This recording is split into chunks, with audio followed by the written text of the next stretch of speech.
Welcome back to Derry Public Radio. Reporting from the basement of the Derry Civic Center, this is Joshua Kahn with the news. The Derry Public Library has reported the theft of several books this weekend. A list of these missing tomes has been released to the public this morning. If you find Storytelling for Dummies, The Point of Plot Points, or Endings, How Come? Please contact the nearest librarian. You're listening to Derry Public Radio. This is Derry Public Radio.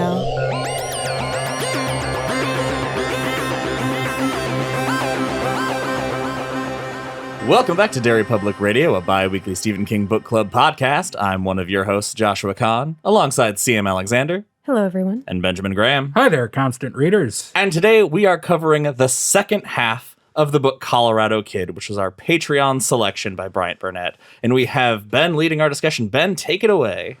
All right, I'm excited for this discussion. I watched David Lynch's Mulholland Drive, as well as the new Charlie Kaufman film, I'm Thinking of Ending Things, and I thought we could just spend a while comparing and contrasting the two directors' use of surrealism and their effectiveness in telling a story and setting a mood, which is more important in the cinematic milieu. CM, what are your opinions? I feel really put on the spot and underprepared. I think I read the wrong thing for this episode. Oh no. We read the second half of The Colorado Kid. Somehow less happened in the second half of this book than the first half. So I thought we could have a nice little chat. Our new segment, movies, y'all. I like that this book has inspired you to create new segments for our show. I think it's what's been missing, man. So many people say we don't have enough segments. I can't. Bryant Burnett, when he suggested this book, he's like, I want you to hear you talk about this book, but can you talk about something else for a while? Can you skirt the issue? Can you thread the needle of irony and dismissal? But do you guys think that part of that's our fault? We did break up this tiny book into two parts. Absolutely. That's something I wanted to talk about because I think we've done this book kind of a disservice by splitting it up. It is, I feel like, as one piece, very good. This actually reminds me of... You say Annihilation, I'm going to... No, it reminds me of the first time I saw There Will Be Blood, because I went into it with absolutely no idea what I was going into it. And I thought the movie was going to be one thing. And then it wasn't that thing. And I thought I hated it. Because it defied my expectations of what I thought it was going to be.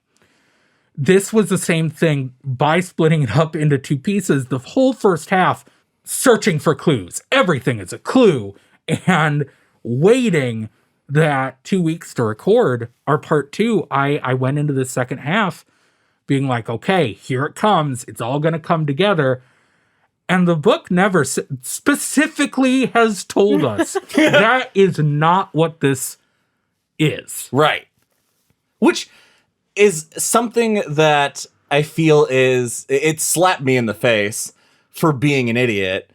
But I think it's because we're so used to these books that are about mysteries, these unsolved mysteries, and no one's ever solved them. And then one plucky youth comes along and connects two dots that have never been connected before and blows the case wide open. And that's like the entirety of the mystery genre is one missed clue ties everything together. So you're waiting for her to be like, hey, what about this? And for them to be like, what the fuck? Where have you been for 20 years? Find my smoked carp. Hashtag find CM's carp. I felt how I'm sure a lot of people felt when they first read this. I felt cheated at first, right as I put it down. I was like, what the fuck? But the more I've thought about it, the more I've realized, like, Stephen King spends the entire book saying over and over and over again, there's no answer. This is all nothing. Not subtext. It's in the text. He delivers that, and it took some time to come around to, but I actually really think it's interesting. Yeah. Don't know if I like it yet, but I think it's interesting. Well, by the end of this episode, I think you'll know. Anyway, let's recap. In the first half of the book, we listen to two very old men, Vince Tagg and Dave Bowie, sure, tell Stephanie, last name, Stephanie Ingenue, truly unexplained mystery. A man in 1980 is found dead on a beach in a small Maine island town. And no one knows what happened other than he choked on a piece of steak. And that's pretty much all we got from the first half of the book. Yeah, alarmingly brief. Yes. But we pick right up with more clues in the biggest finger quotes you can imagine. So may I go through the evidence? Absolutely. So, I actually have a note saying, this is a lot of stuff. I sure hope Josh as CM wrote them down. So we've talked about that Devane was instructed not to look into the evidence bag by the two cops he was with. Paul Devane, who is a student forensic examiner. Yeah. But he did, because he's a rogue lawyer. And in the evidence bag were the bodies, his wedding ring, $17, some change, a Russian coin of some kind, a roll of certs, a pack of Big Red with one piece missing, a book of matches with only one strike mark, and a pack of cigarettes minus one or two cigarettes. It's so more specific than that. He is specifically carrying a 10, a 5, and 2 ones, and approximately a buck in change. And I wrote down, these sound an awful lot like clues, but I've been burned before. You've been jaded by Detective Stephanie Ingenue. I want that series now. We have all of these pieces of evidence, and it says that it's not until 16 months later that any of this ever comes back. At the cliffhanger of the last episode is that Paul Devane figures it out when he dates his girlfriend's dad smokes, and it's because he sees that there's that stamp on a cigarette package, and it clicks for him. And it's a very cool reveal that it then says that took him from being John Doe to the Colorado Kid to Mr. James Cogan of Nederland, Colorado. My really poorly written detective series mind really wanted the dad to be the killer. What? What? Because it was like, oh, he started to figure stuff out when he started dating this girl, and her dad smoked. And it's like, yeah, he smoked, and that guy had cigarettes. Mm-hmm. And he killed it. I don't know. But Paul Devane isn't even from Colorado. He has nothing to do with... What a wild twist that would have been. Right? Would have been. He's the smoker. I put down a few times, like, wouldn't it be wild if this was just the mystery? I'll get to it. There's one part in this that kind of bugged me about the stamp, which is the big clue, is that cigarette packs have stamps on the bottom that tell what state they're from. For the state tax. We got that at the end of the last chapter. Stephanie goes, oh, the state tax stamp. And then in this chapter, they explain state tax stamps. And I'm like, no, we got it. Yeah, I got it the first time. I noticed that too. My note for this chapter was almost chapter 9 again. Yeah, and I was like, it was pretty clear what you meant by state tax stamp. And also, Steph is the one, they're the only 3 in the room. We're not there. And Steph figured it out. So why are they explaining it to her? Well, the only important thing is that they recap this information, but they go the extra mile to say that even the pack of cigarettes only having one missing and being from Colorado, plus the medical examiner saying flat out there's like no signs of in his lungs, he is not a smoker, which makes this pack an even bigger clue. Yeah, I wrote down, this is the example I was going to give. Why did a non-smoker have the cigs in the first place? Mm-hmm. How funny would it be if that was the unsolved mystery? Everything else, they know. But they're we could not tell the Boston Globe that this non-smoker had a pack of cigarettes. It would blow people's minds. That would be the most low-stakes mystery in the world. The book goes on for Dave has to explain that he went to the coroner's office and checked the stamp and then checked that the stamp meant what the stamp meant. And it's kind of like watching a bad movie where they have to show the characters driving between each scene. We can't just assume that they drove there. We have to see them in the car. Oh, I think that also, like, it goes back to the fact that this is, first of all, this is a story they've been sitting on for 20 years. Mm. A story they have not told to anyone outside of the two of them. So part of me wonders if they are so excited to finally be sharing this story with the right person that they aren't paying attention to what doesn't matter, or if it is jumping ahead a little bit. The one of the big themes with this book is about passing something on, and I wonder if by the end of it we're supposed to get the idea that because we don't know what clues are and are not important, they want to give her literally every detail, no matter how inconsequential it may seem. Mm-hmm. You know, that actually makes I didn't think of it this way until literally just now. But it's like what do they call it? They mention it in the first section. The tag, when evidence is gathered from a crime scene, there has to be signatures from every person that handles the evidence showing every step of the way. The chain of custody. Chain of custody, so that nothing is missing. This is like the storytelling version of that. I take it back. That's actually kind of clever. Yeah. Either that, or they just tell stories like my mom. And my mom, and according to Devin, me.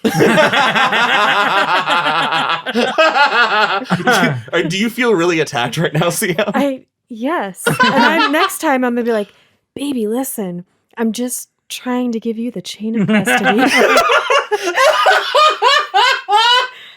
I also wasn't sure if you were referring to your husband or us as baby. Right then. Babies. Listen. When I start calling you guys pet names, we're done. Call me Fatty Daddy. Oh. I don't know why you had to do that. I have to ruin everything. Anyway, there is one thing that I latched on in this chapter, which is in his search for seeing the pack of cigarettes to make sure that the stamp is there, he says he tells a story about how he has to be kind of careful because these two shitty cops who were so awful to Paul Devane and kind of bullied him are still on active duty. And they briefly mention the murder in Tinnock again, which is the town outside across the river from Moosalookat Island. And I wrote, this has to be relevant. As my notes go, I just become more and more full of existential anxiety of like, this has to mean something. Did you ever hit a point where you were worried that because, and this is a question to both of you, because we all three were reading this looking for the deeper clues. And around this point, did you start worrying that you missed a clue 3 chapters back? There's a few times where I'm like, I don't remember what it is. There's a certain point where they mention a character or an event, and Stephanie, they act like, oh, Stephanie figured that out from something. Oh, it's a T for the Tillerman. She figures out something because of the phrase T for the Tillerman. I did not remember that coming up at any point. And so I'm like, was that a clue I missed? Gotcha. CM. No, at this point, I didn't because I had accepted what Mr. King has been telling us. So you'd given up. Wow, no. I wouldn't call that giving up. Jeez. No, that's interesting that you, because it was never even a question in my mind that, no, literally, there's no answer. I was sure by the end of the book, we would at least know something about how he ended up there. I have you guys to thank for me being willing to continue this book and to finish it with the understanding that I would never be satisfied. That I was not going to get that answer I craved because of our discussion around the breathing method. Oh, yeah. Interesting. Because what frustrated Ben, you more so, and Josh, I think you to some degree as well. What frustrated you guys about that story was that it's kind of just like a tease. It's like this little glimpse, and we want more. We want the whole thing. But for me, that let my imagination just go crazy because it allowed me to build up the world myself, which it's like when you don't want to see the monster because you're worried it's going to look stupid. And in your head, you've imagined this amazing thing and you don't want to be disappointed. So I kind of approached it the same way I did the breathing method, that I'm going to close this book and I'm going to be thinking about this mystery and I will never have the answer. That's fascinating and makes me feel like an idiot. Yeah, well, I've always said really that. Does. I've always said that CM is substantially smarter than us. Well, that's obvious. Yeah, but yeah, it was never a question in my mind. In fact, when we get to the final chapter, I'll tell you what, I have a bad habit of like trying to figure stuff out before the thing. It drives my girlfriend crazy because I'll be like, we'll watch a movie and I'll be like, oh, I know what's going to happen next. And I was certain I knew what the last chapter was going to be. I can't wait. And I'm very excited to hear your guys' theories. Can I ask one more? It's plot relevant, I promise. We talk about him going and he sends out the sleeping IDs all around Colorado. And then when we finally find out about his family, how did that hit you guys? Okay, you know what? I'm just going to get this out of here and then we can move on from it. I was really annoyed that we had to know that his wife was chubby. That drove me crazy because there's this weird bit at the end of chapter 13 where one of the guys, Vince, I think, says, she wasn't what I expected either. I had the wrong picture in my head. And he says that he makes an allusion to someone out of a poem, a forlorn lover, like Lenore in Poe. And then he wanders off and talks about dead bodies not looking like people anymore. But the kid's body was handsome. And Dave says, yeah, sounds like true love to me. And I reread that passage 4 times. Because I thought I missed something. I think what our beloved author was trying to convey is that this handsome fella. Yeah, and then literally the beginning of the next chapter, I just wrote, oh, he just meant she was ugly. Cool.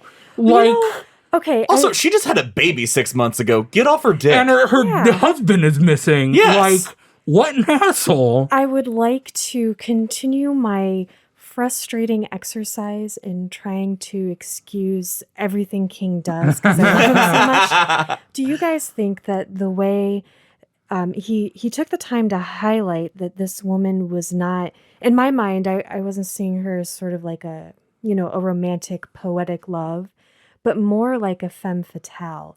Like they were expecting an attractive woman, someone that you would get on the cover of one of these hard case crime novels. And you'd also get a resolution to the mystery. So King not only is telling us, this is different. I'm setting this apart because there is no resolution. And also, there is no femme fatale. It's just this average woman who lost her husband. All right. I don't know if this is... Wait, was she was a redhead, right? Yep. Yes. She was a literal red herring. No, that doesn't work. We didn't think she was the killer. You did. You thought she could be until they described her as being not a femme fatale. Oh, no, that's not what I meant. And yeah, I'm that's not what a saying- femme fatale is. A femme fatale isn't necessarily a killer. Yeah. I just mean your typical Yeah. female character that you Sultry, would find in the book. slinky. Yeah. The lady who walks into the detective's office. Yes. Who looked like she was poured into that dress and No. someone forgot to say when. Yeah. Yeah. Yeah. Let's be kind and say it was a subversion of tropes. It's just with Vince and Dave's constant mentions of Stephanie's youth and beauty, it all comes out as very King. For better or worse. Love you, Mr. King. I want to go back. There's one little bit where after they've discovered that James Cogan, 42, he is a commercial artist for a Denver ad agency and lives just west of Boulder. Stephanie has to ask Vince and Dave to spell his name because he says all she hears are a bunch of A sounds with an L in the middle. What the fuck is the main accent? I would like us all to go around and try to pronounce Cogan as a bunch of A sounds with an L in the middle. All right. Logan. Cogan? That Cogan. James Cogan. James Cogan. I, Sometimes dad is butter. sometimes What did you just say to me? that's That's the line, right? Sometimes dad is butter. yeah. Pet Cemetery, man. Fuck. See, I made that joke on her when we did Pet Cemetery. I forgot. Anyway. But also the important thing is we're getting all this info on James Cogan, but she doesn't have any idea why he'd be in Maine. No one has any idea why he'd be in Maine, and that's it's crazy. He is a loving family man who loved his job. Everybody loved him. There's no motive. It's decided. I am going to, from this moment forward, put a bunch of weird shit in my pocket that has nothing to do with my personality or lifestyle, so that if I'm ever found dead, there will just be a perpetual mystery. To clarify, you don't want your mysterious death solved ever.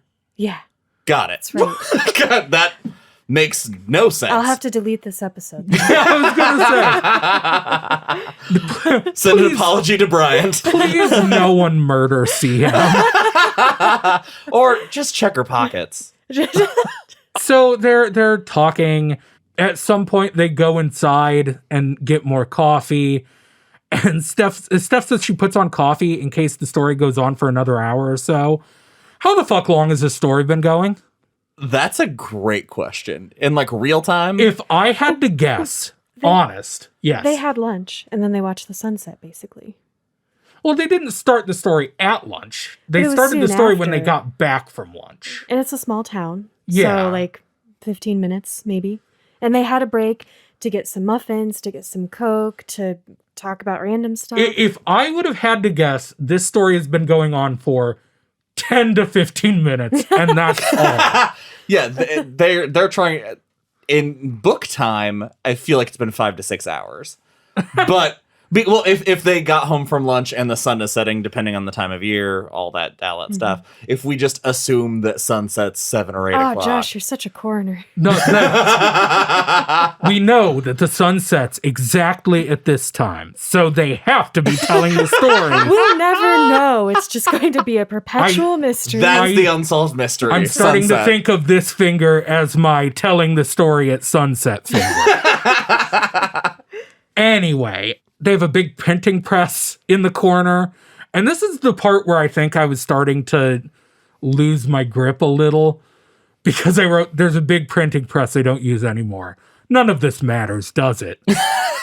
I was starting to lose my hope at this point. The ennui's seeping in. It really was. So they're now inside and they're having their coffee and they're talking about Arla Cogan, who is the Colorado kid's wife. There's this one quick passage they say something. She comes to Maine to see the body and identify him. And Stephanie says, you must have went and met her at the airport because you were her only friends in Maine. And there's a short passage that says, it made her realize Arla Cogan had been a real person and not a chess piece in an Agatha Christie whodunit.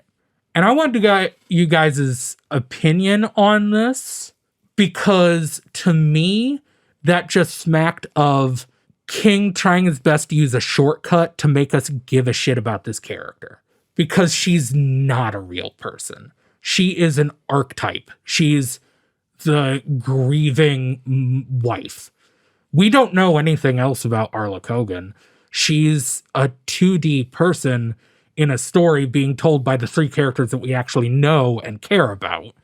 This seemed like King going like, hey, remember, these are people and you should care about them. And I just didn't. And was that just me?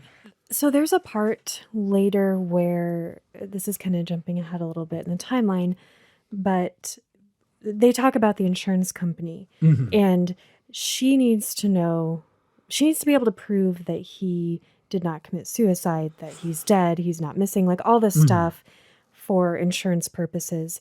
And I did think that King did a good job of making her a person when he's sort of explaining, like, it seems cold and callous, but she had a family to support. She was suddenly by herself, and she needed this resolution, not just for emotional purposes, but for practical purposes. And I don't know why exactly, but something about that really touched me.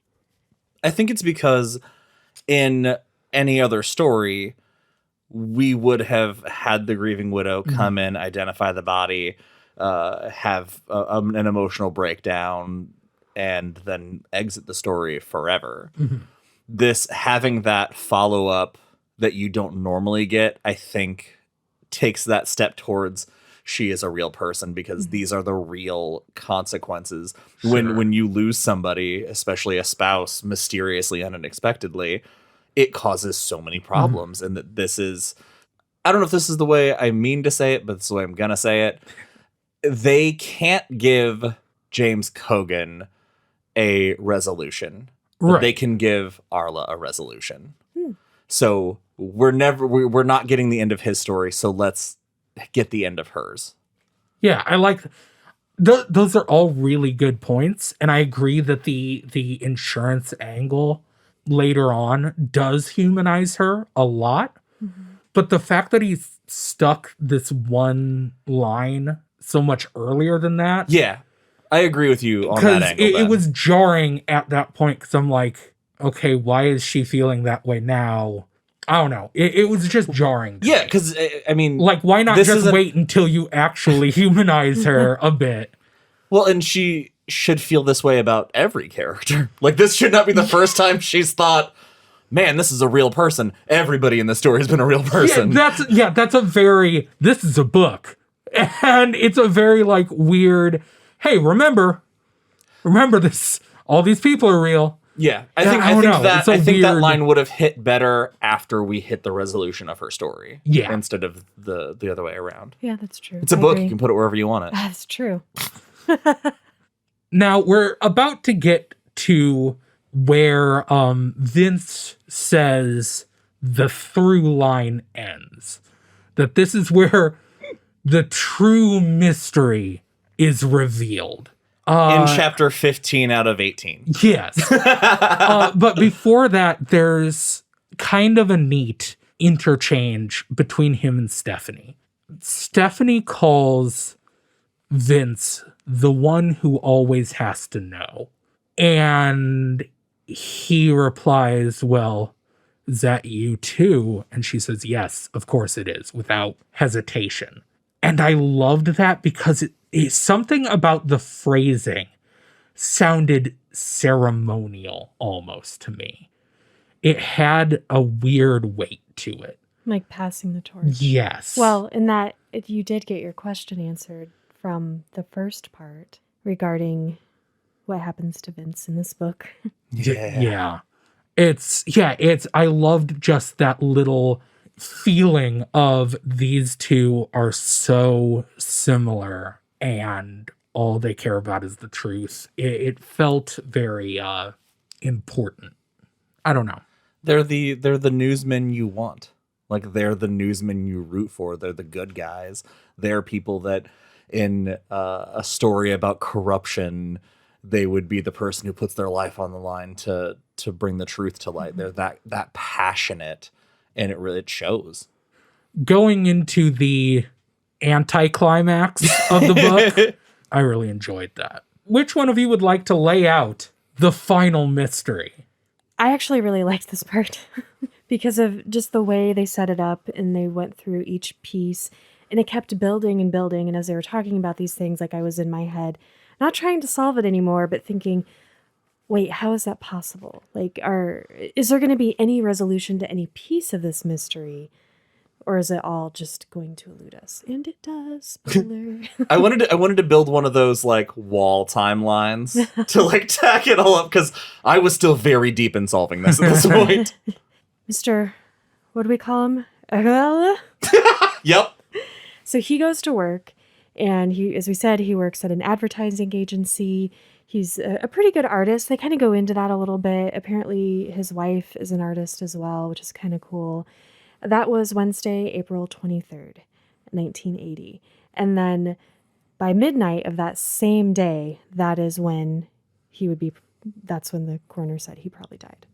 It's not relevant at all, but I love that they go to the lengths to point out his specialty at the ad agency is drawing, quote, holy shit women, which in the advertisement is just a woman holding a carton of cigarettes. And you just look at it and you go, oh, holy shit. And I just love that that's not what it is. It's not? It's a woman looking at a Tupperware container going, holy shit, this stores my food so well. Because it's the 80s.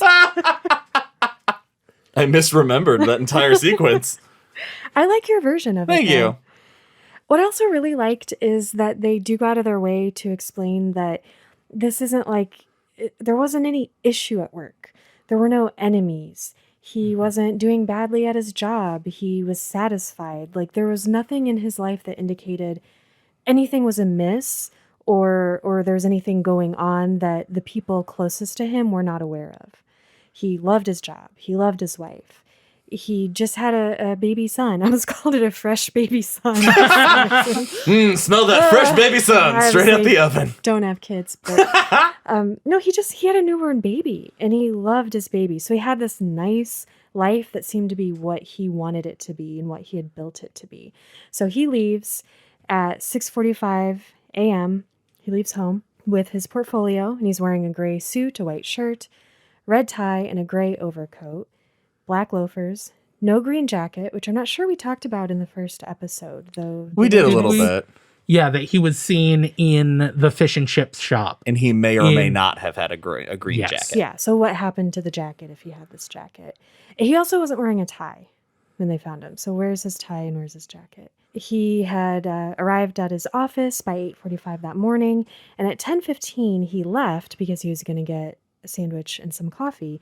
And he had an exchange with his coworker, George. I wrote down, he chatted with another artist. I refuse to write down or remember his name. If they can't be bothered to remember, neither can I. Because they do a very King thing of they can't remember his name. And so they refer to him as a long, complicated phrase every time he's mentioned. Yeah. Funny they can't remember his name, though, because these two guys remember literally every detail about this story. So anyway, this guy, George, was the last person to see the Colorado kid in Colorado. And he couldn't remember if he was wearing his jacket, which drove me crazy because I immediately was like, oh, okay, well, there we go. Did he have a jacket? Who knows? And it's about this time that I'm also wondering, okay, well, how long does it take to get from Colorado to Maine? Which is also Steph's question. He was last seen in Colorado at 10:20 a.m. He was in Tinnock? Yeah. At 5:30 p.m., he was eating fish and chips, and there's a 2-hour time difference between those two. So that gives us 5 hours for him to make this journey. Yeah, when he was last seen in Colorado, it was already noon in Maine. Yeah. Mm-hmm. So of course they check the flights. Do you guys want to talk about like this whole flight thing, all of this like commercial and private? They talk about how commercial air flight would have been impossible. Right. And they go through and rule out exactly why, that there was no flights directly from Colorado to Bangor, which is the nearest airport to Mooselookit. They say that the only possibility is chartering a private plane, and that it is impossible to find any paper trail. Yeah, no cash withdrawals, no purchasing of tickets, like no money missing. Airports just didn't keep records back then. So they say they can't prove it. But when when Vince says, but that's what happened, Stephanie asks why. And Vince gets a little mad and says, because that's the only thing that could happen. Who does that remind you of, guys? Sherlock Holmes. Ralph Anderson. Oh, yeah. Because he has that same Because conversation with himself. Ralph Anderson was stuck to it until it was too late to, it can't be anything supernatural. It has to be the Sherlock Holmes. If you rule out anything that's impossible, what remains is the truth. So this whole thing, there's a few points where Vince says, no, this has to happen because it's literally the only thing that could have happened. I fucking love that. Yeah, me too. Because there is never a mention of anything supernatural in this book, but it's on the edges. What if the reason they can't solve the mystery of how the Colorado kid got there is because the way he got there is impossible? That's a really good point. Oh my God, I figured it out. I hope you guys or any of our fans get this reference. He rode with the Night Flyer. Oh, I haven't read that one. I honestly thought you were going to reveal your carp. I figured it out. I ate it. I ate my smoked carp. You guys, we've been kinged. I mean, there's so much evidence in other King stories to back up that. I mean, he could have honestly gone to get a sandwich, fallen down the rabbit hole, and been gone for longer than we think, and he just took a wrong turn and wound up on a highway in hiding. Exactly. It's anything. And that really, there's a line where they're talking about Arla Kogan, the kid's wife, and they're talking about the evidence, and Arla says he was happy. There's no way that he could have ran away. And Stephanie says, but that's what she thinks happened anyway, right? And Vince responds, Arla Kogan's like all of us, a prisoner of the evidence. And that line is basically the thesis to The Outsider. And I love that. God damn, yeah. That's awesome. Yeah. I really hope I leave behind a cool mystery, guys. Just personally, I hope that we find the listener who murdered you. God, where were we? I'll pick up the timeline. So we know he took a flight to Bangor. He would have landed in. They say hypothetically, as we time things out, it's like a 5.5 hour trip from Colorado to Bangor. So say he landed at 4:05. That leaves him 2 hours to get to Tinnock, eat, and catch the ferry. So in order to pull this off, he had to coordinate having 3 hired drivers because somebody had to be waiting for him. He had to have 2 cars already laid out for him and 1 plane on standby. And that is when Steph lands on the biggest question that they've never been able to solve and never will. What could be so important to make the kid go to these lengths? The final mystery is why. Yeah. Which is pretty cool. I like that. Yeah, because it was the cause of death. We know. Yeah. That we've talked about that Steph thinks that it's murder at first, and they're like, whoa, whoa, whoa, nobody said murder, because we know how he died. It's so weird, though. The entire time I'm reading this, in my head, it's still murder. Yes! Because the mystery around it is so weird that I can't accept an accidental death. And this is, I skipped over another clue that is very important to my theory about the kid, is that Guard, the ferryman, was brought coffee by someone and might have said, "This has been a long time coming," or something similar. And they think that could have been the kid that did that. Yeah, there's definitely more that we just don't know. He was a Russian spy. Whoa! He was meeting with Spoilers! his informant. Save it for the end. Oh, sorry. This is also where it gets kind of to my favorite part, because motive is... I love motive. Motive so much, because it's so much fun to talk about, but when you boil it down to it, which they do, they ask Steph to tick off what are the 4 classic motives: sex, money, problems, and or change. Need for change. Yeah, and madness. Which I also love that Vince refers to the madness and the change as geographical cures. Like, you just go somewhere and... I love that too.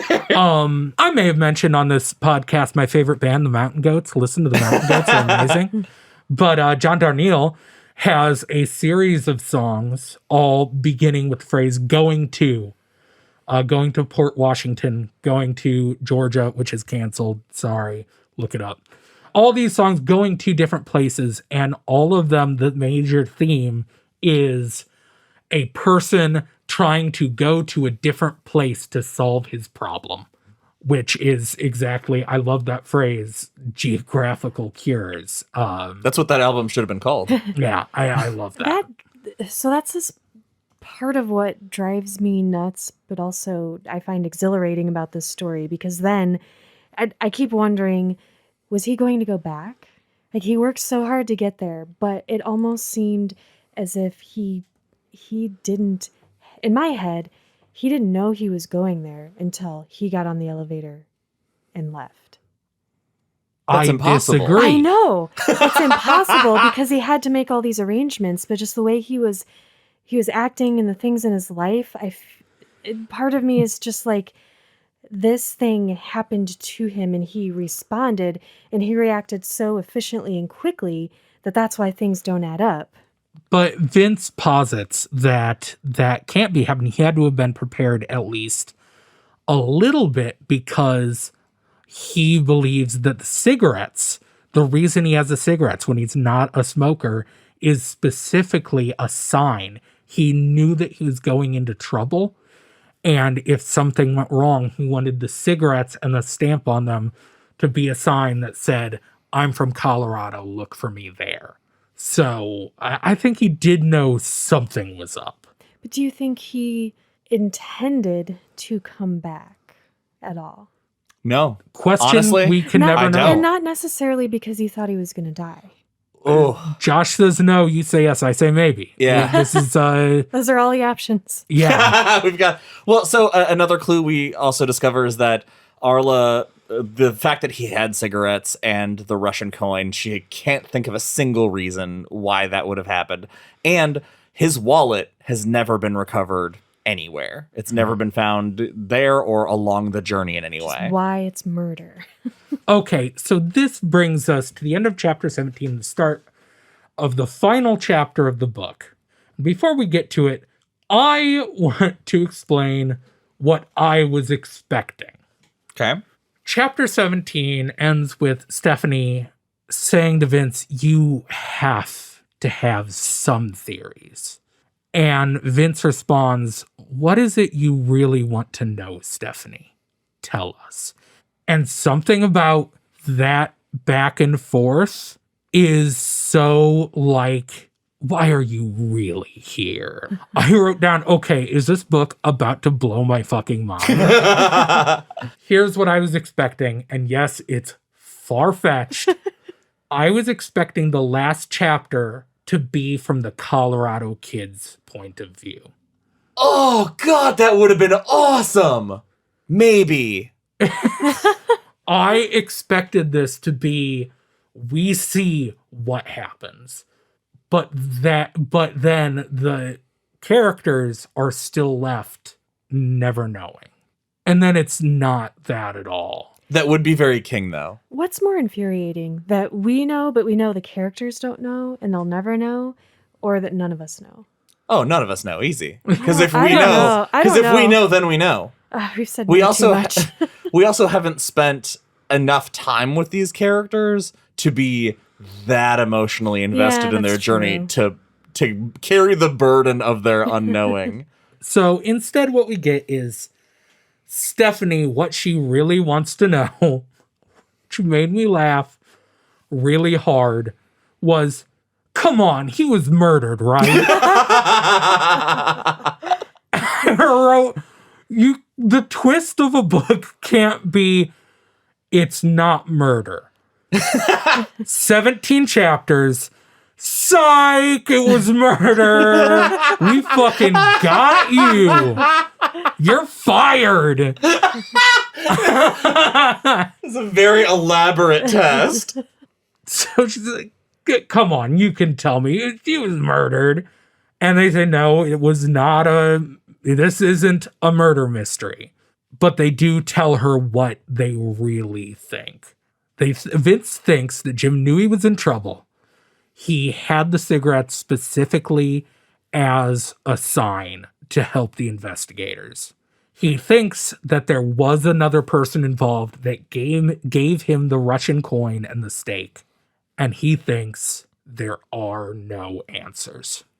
God. Stephanie gets so upset about this wrap up because just like me, and I presume Ben, but CM was above it all, are just frustrated, even though we knew this was not going to have an ending. They said it multiple times, but they've passed the chain of custody of the story onto Stephanie, and it ends with them offering her a job, in which I love that, because that's something that, with as little as we get of their lives in this whole story, you get enough to know that that is something she's battling with. Mm-hmm. I was hoping you were going to say, as little as we get of their lives, we get even less of Stephanie's, because there's one sentence where she's like, I think I'd like that, even though Rick will be sad. And I'm like, fucking Rick. Who the hell's Rick?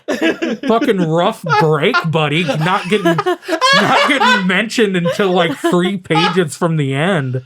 Oh, Rick got it rough in this book. Poor Rick. This is a great moment because they've talked about that she has shown the signs of being one of them. Yeah. And that's why they're even giving her this story.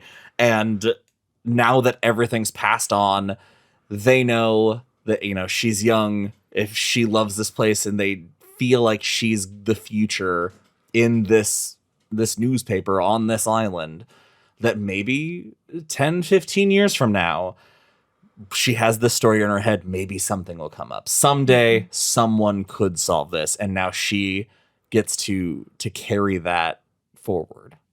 That's the book. It ends with her staring at a picture of the UFO. What do they call them? The coast lights. Yeah. Mm-hmm. And her thinking about, life is a mystery, and that's the end. I don't know. I think they passed on a really good lesson to her, though. If they're passing the torch and they're not going to be around, they know that if anybody comes around digging for anything in their town, that their town is in good, capable hands. Sure. Well, I think the most important thing, the thing that really resonated with me in this ending, is circling back to lunch with the Boston Globe guy at the very beginning, and saying the reason. At first, when they don't bring up the Colorado kid to the Boston Globe, the initial response is like, well, we didn't tell it because it's not a story. And that's kind of a dismissive response to it. It's not true at all. Though. It's not. But when you get Yes. But when you get to the end, it is the fact that if they did tell this story to a writer who was writing articles, that writer would force their hand and add an ending or embellish a clue. They would steer you in a certain direction, and they would have forced a lie onto a dead man's life for 15 minutes of fame. So that's what we're Sure. going to do, right? Yes, with your death. Yeah. Okay, so hold on. You guys just agreed that the story isn't a story. Is that correct? No. Or no, you disagreed. Okay, No. because this is the final thing I wanted to talk about. They keep saying this story isn't a story. And once it comes to what the real mystery is, that how did he get to Maine, that it's possible but so unlikely, there's a point where Jess like sits back and is like, wow, you're right. This isn't a story. This is like what the metaphor she uses is it's like riding a bike across a tightrope that isn't there. First of all, the fuck does that mean? That's just falling. And second of all, bullshit. How is this not a story? Because here's the thing. Tell a story that's not a story. Well, I don't know what they mean. it's not a story because there's no real resolution. And I think we talked about this a little bit last episode, that the story is a story, but it's not a news story. Like it's not a satisfying, here is a story with a real beginning, middle, and end.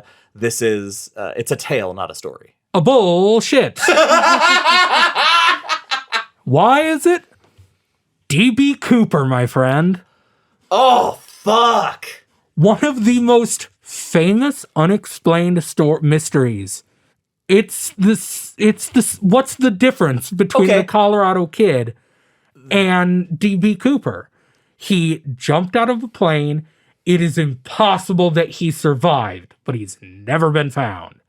See, I think the difference with and we talked about some of the on the unsolved mysteries last episode too. I think the difference is what the mystery is. The mystery of D.B. Cooper, for instance, the mystery is the end. We know the end of this. We know where the Colorado Kid's story ended, where his life ended. What we don't know is how we get there. So when you tell this as a story, you're like, I have all the timeline as I listed it off, and then something happened, and then they found his body, and that's the end of the story. Okay, but you're contradicting yourself because that's a beginning, middle, and end.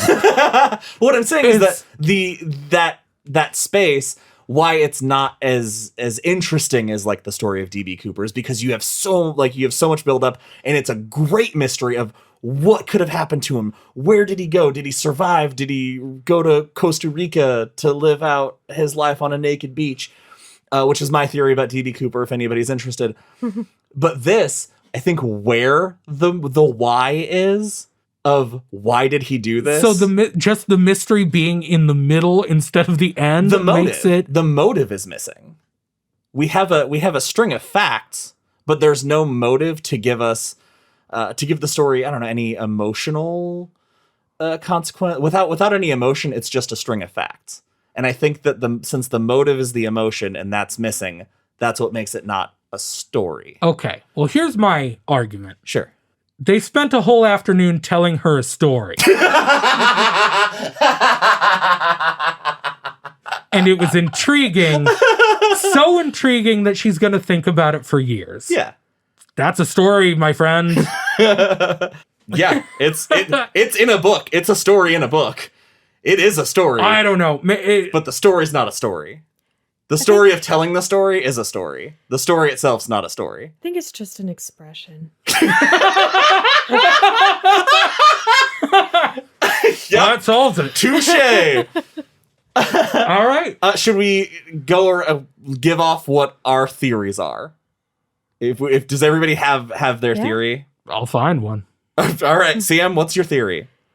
It must have been thrown away by mistake. Dear Carp. Oh my god. Fantastic. You know what? Let's move on. I think that's as good a place to end this as anywhere. All right, so that brings us to the end of the book and our ratings. Who would like to start us off? I'll go. All right. This in the like postscript, Stephen King has a whole thing written about writing the story and how it's inspired by a real article, very loosely, that just made him think of this idea. And he specifically says, "You'll love it or you'll hate it. I doubt there's any middle ground." And I agree with that. There's probably very little middle ground. You might be surprised. But Very soon. Yeah, I am existing in that middle ground because I will also be thinking about this story and this mystery, but I'm not gonna reread this book ever again. And that's kind of where I'm torn, because it's fun to talk about the mystery, but now that I have the story, I'll never need to revisit it, I think. And for that reason, and that reason alone, I'm going to give it 3 out of 5 blue chambray shirts. That's really interesting. Can I go next? Because Sure. I want to go off of that. The exact opposite reaction. Oh! Now that I know that this is not a mystery, this is a story about mystery, I am 100% sure I would benefit from reading this again. I think it'll be a few years. I will read it again. I also feel strange doing this right after the Tommyknockers, because this is an objectively better book.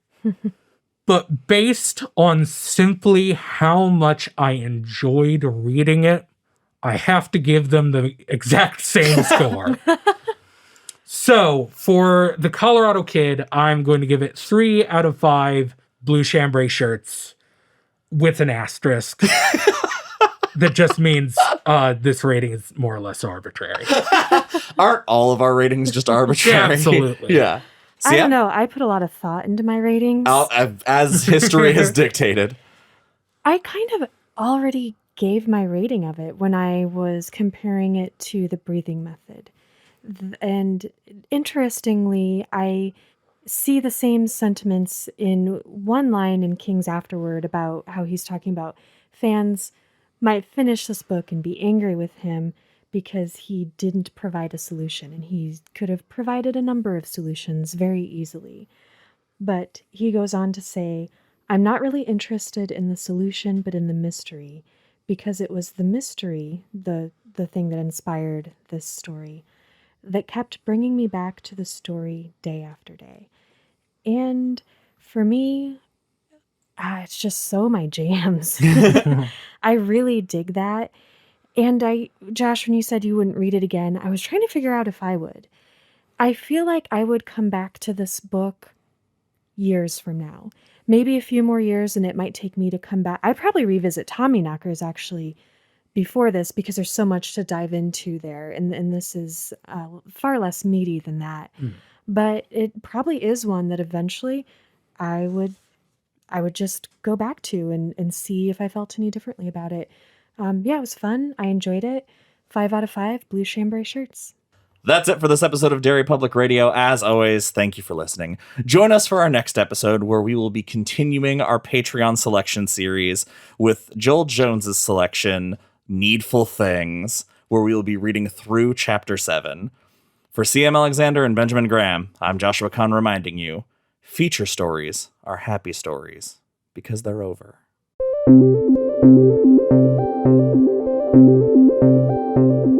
Hey everyone, CM Alexander here. Thank you for listening to The Colorado Kid, Part 2. We hope you enjoyed it. We would love to hear your theories about the big mystery. Please tell us on our social media at Derry Public Radio, or send us an email at derrypublicradio@gmail.com. I personally still think it's in the trash, but maybe you'll surprise me. And thank you again to Bryant Burnett for picking this book. It was so much fun.